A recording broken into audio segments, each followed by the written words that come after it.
Trees first appeared on Earth more than 380 million years ago. But what do we know of them?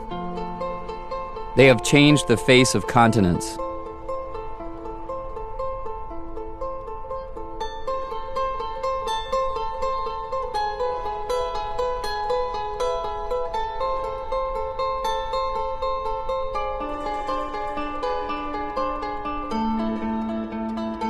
From arid rock, they have brought forth the fertile lands we know today. A tree never moves, but finds the food it needs where it's planted. To live and grow, it takes in water, light, energy, and carbon dioxide from the air.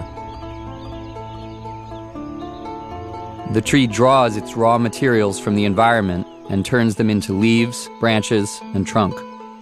At the same time, a tree gives off an abundance of the substance that has allowed such a variety of life forms to proliferate: oxygen. The planet's forests are home to more than half of its species.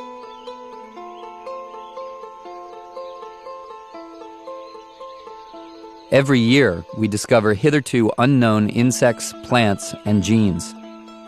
Life whose very existence we had not suspected. Our food, our remedies, and our scientific and technological research depend on that biodiversity. Man has always gained his livelihood from the forest, which we transform and destroy. Half of the forest that existed at the dawn of agriculture has since been destroyed. Our model has been to strive for constant growth. Since 1950, the world population has risen nearly threefold, whereas our consumption of meat is up more than fivefold, paper by sixfold. Our tools are on a different scale. We are cutting trees down by the million to plant soybeans and to produce millions of tons of meat. Forests are being replaced by stands of eucalyptus, more profitable for the paper industry, and by oil palms, more profitable for the agri-food business. Coastal mangrove forests have shrunk in area by another 20% over the last 30 years. One of the main culprits is shrimp and fish farming. However, deforestation can also be a matter of survival. 2 billion people cut down forests to make charcoal and to feed their families through slash and burn agriculture.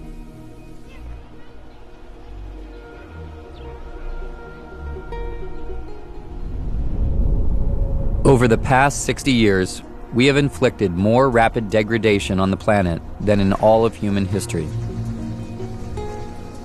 When forests are cleared, it is not just animals that are endangered. Is the essential being destroyed to produce the superfluous? It doesn't have to be that way. Woodlands still make up nearly a third of the planet's total land area. The world over, men and women are fighting to protect it. Villagers, scientists, associations, governments are all sounding the alarm and proposing alternatives, for other choices do exist. Through understanding, education, and information, we are finding that forests can continue to provide a livelihood if only we alter our mindset. Trees are living things, and we are constantly learning more about them. Half of our medications come from the plant kingdom. The human body seems to recognize and be healed by remedies derived from plants. Our cells speak the same language. We are of the same family. Plants can detect the presence of parasites and predators. Their underground biomass, their roots, may be equal to what we see above ground. They create networks, exchange electrical and chemical signals, and enter into cooperative arrangements. There is so much left to discover about plant intelligence.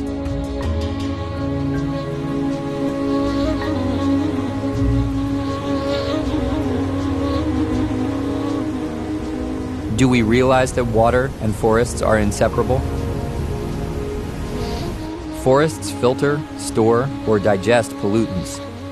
They are like sponges, absorbing water during floods and giving it back during droughts.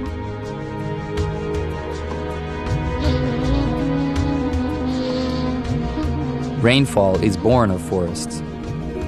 Through transpiration, the water absorbed by tree roots is given off as water vapor.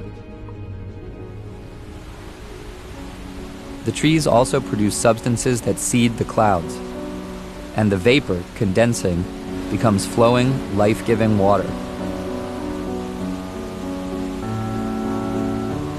Plant life bonds water, air, earth, and sunlight.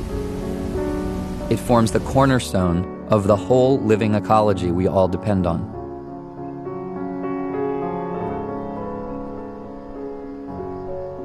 Forests are the guardians of climate. They store more carbon than is contained in the Earth's entire atmosphere. 300 million people live in forests the world over. 1.6 billion, or nearly 1 in every 4 humans, are directly dependent on the forest for their daily livelihood. And 7 billion people, in other words, all of us, rely on all the benefits the forests bestow. They produce the food we eat, the water we drink, the air we breathe, and the medications that maintain our health.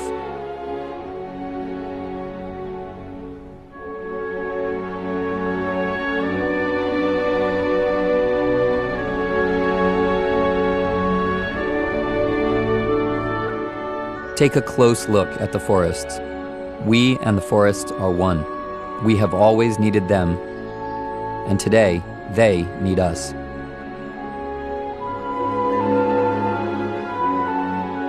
Let us live in brotherhood like a forest, standing tall like a mighty tree.